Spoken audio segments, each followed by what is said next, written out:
સુરતમાં વ્યાજખોરો સામે પોલીસ કમિશનરે લાલાક કરી છે। કાપોદ્રા વિસ્તારના ગેરકાયદેસર વ્યાજખોરો વિરુદ્ધ પોલીસે ગુનો દાખલ કરી 5ની ધરપકડ કરી હતી। રાજ્યમાં વ્યાજખોરોનો ત્રાસ વધતો જાય છે। વ્યાજખોરોના ત્રાસથી અનેક પરિવારો પોલીસ ફરિયાદ કરી રહ્યા છે। સુરતના વ્યાજખોરો વેપારીને વ્યાજે રૂપિયા આપી પઠાણી ઉઘરાણી કરી મારઝૂડ અને જાનથી મારી નાખવાની ધમકી આપતા હોવાના ઘણા કિસ્સા સામે આવ્યા છે। ત્યારે કાપોદ્રા વિસ્તારમાં ગેરકાયદેસર રીતે વ્યાજે રૂપિયા આપવાની પ્રવૃત્તિ આચરતા ઇસમો સામે પોલીસે ગુનો નોંધી કાયદેસરની કાર્યવાહી હાથ ધરી છે। ગુનામાં કાપોદ્રા પોલીસે 5 વ્યાજખોરોની ધરપકડ કરી છે। કાપોદ્રા પોલીસે વ્યાજ આપેલા પૈસાઓના લખાણો અને ડાયરીઓ કબજે કરી છે। વ્યાજને લગતા સાહિત્ય તથા મોબાઈલ ફોન અને રોકડા રૂપિયા કબજે લીધા હતા। વ્યાજખોરો વિરુદ્ધ વધુ પૂછપરછ કરવા પોલીસ આગળની કાર્યવાહી કરી રહી છે।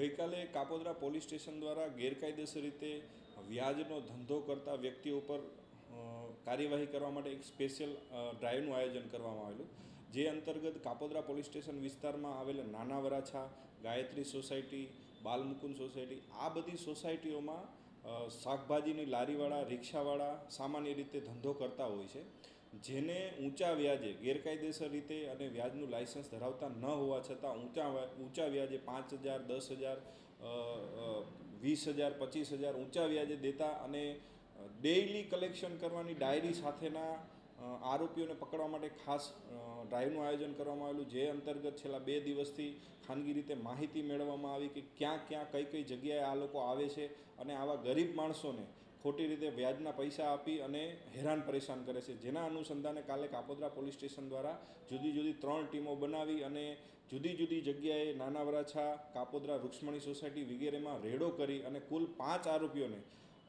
ગેરકાયદેસર રીતે વ્યાજે દેવાના સાહિત્ય સાથે પકડી પાડવામાં આવ્યા છે અને જુદા 5 ગુના દાખલ કરવામાં આવેલા છે અને આ બાબતે હાલ પોલીસ તપાસ ચાલુ છે।